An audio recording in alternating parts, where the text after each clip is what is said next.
The Trump administration, which claimed to want to be very, very transparent, is not. They're hiding data that does not make them look good. This was detailed in a new report on Monday from the Center on Budget and Policy Priorities. It talked about how Trump's overt politicization of data has combined with funding cuts to make it more difficult for experts and the public that is impacted by Trump's own policies to see how those policies are hurting them. Without sufficient funding and freedom from political interference, the federal statistical system as we know it, and our ability to make economic and policy decisions based in reality are in jeopardy, said CBPP senior research analyst Victoria Hunter-Gibney, as well as Vice President for Housing and Income Security, Kara Broomfield. The report warns of disappearing federal data, both information that has been surreptitiously yanked from public view and data that the administration has announced will no longer be available, like the Department's of Agriculture's annual household food security report.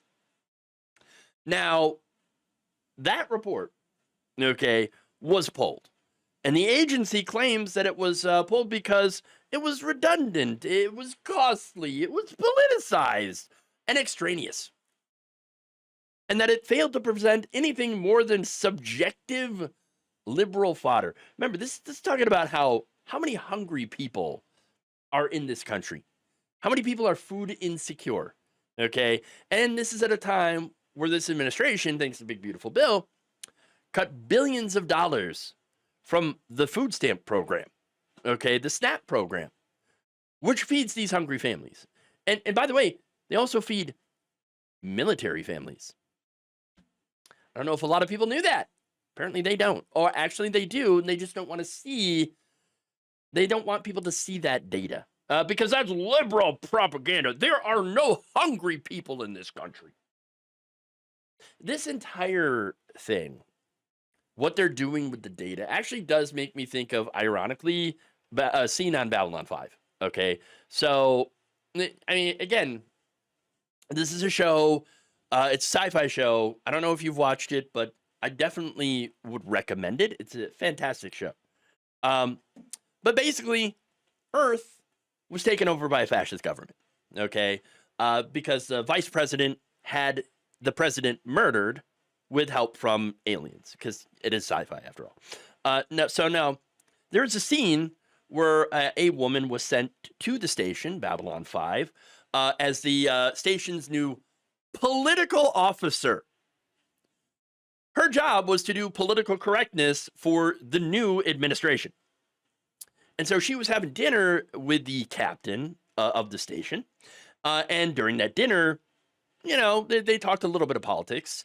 And then she's like, well, forget about the politics. How are things going on the station? What's going on here?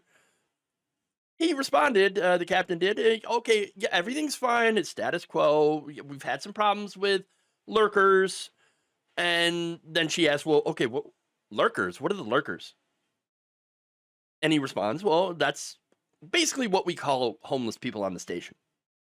And then added, in some ways, we have the same problems that Earth does. And here's where it gets weird. She says, well, Earth doesn't have homeless people. Excuse me? We don't have the problem.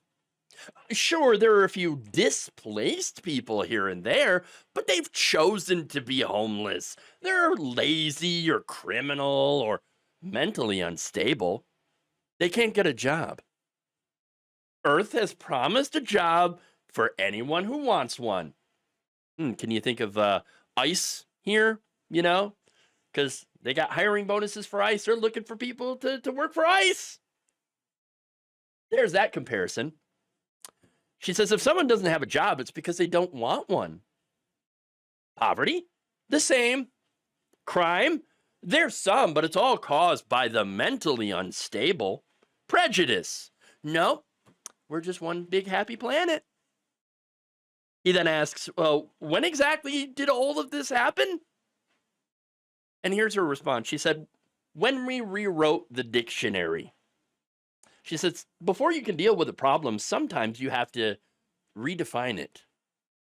Why embarrass our leaders? By pointing out the flaws in society that they're aware of and are dealing with in their own time, in their own way. You know, some people just enjoy finding fault with our leaders. They're anarchists or troublemakers or simply unpatriotic. That right there, that scene, and you should absolutely watch that. Okay, it fits this administration pretty much to a T.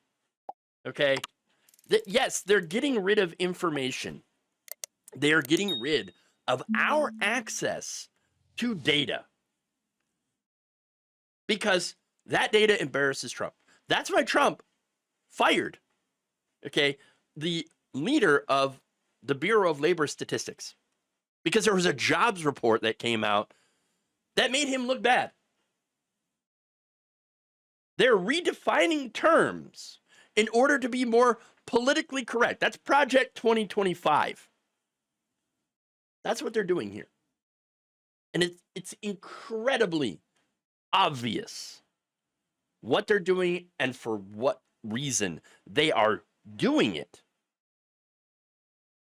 The CBPP writes that without data, it is going to be difficult not only to fact check Donald Trump and his administration, but also to measure the impacts of Trump's policies, like on jobs, like on hunger, like on climate change. Okay, that's also bad. I mean, even if some things are good, which, let's be honest, if they're good, they're going to tout the hell out of it. Okay, but we don't even know if it's really good. Because good or bad, you're not going to be able to trust anything that's coming out about this administration. Any report that they come out with, you don't know if it's the truth or if they're just lying to you now. And that's the reality here. That's the reality. They have stopped tracking the effects of crime on LGBTQ plus Americans via the National Crime Victimization Survey. Hell, they even eliminated the existence of LGBTQ plus communities via the National Health Interview Survey. And again, as I mentioned on climate change, they've already stopped tracking weather disasters. I mean, it's not like FEMA is going to help anybody anymore. No, they want to get rid of FEMA. They're not helping storm victims anymore. So what's going to happen when the next hurricane hits? And the next one? And the next one? Nothing. They're not going to help those people.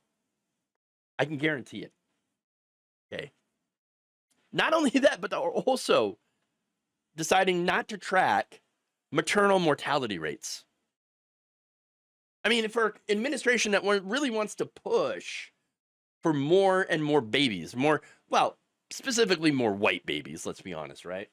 Not tracking maternal mortality rates seems like kind of a bad idea.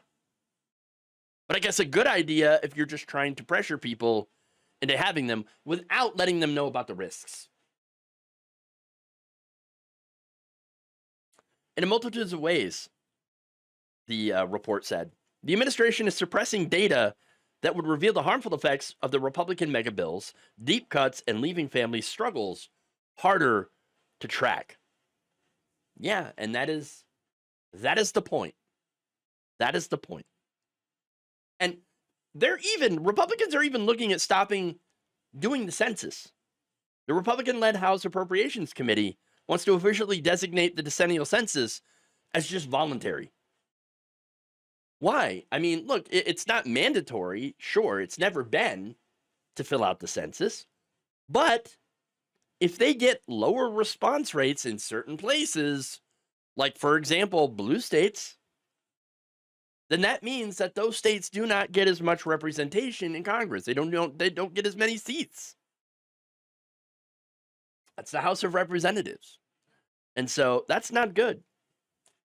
Liza Featherstone at the New Republic wrote that Trump is basically waging a catastrophic war on data that is fundamental to Trump and his authoritarian regime. And you know what? that is exactly how authoritarians roll.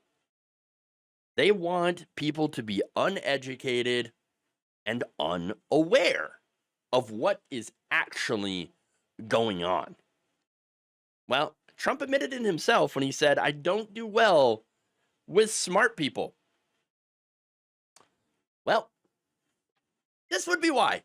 Thank you for watching. If you enjoyed this video, please like, share, subscribe, hit the bell icon in order to get notified whenever a new video is released.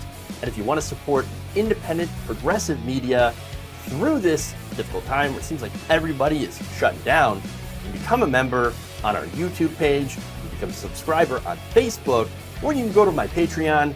It's patreon.com/Jeff Waldorf. Thank you.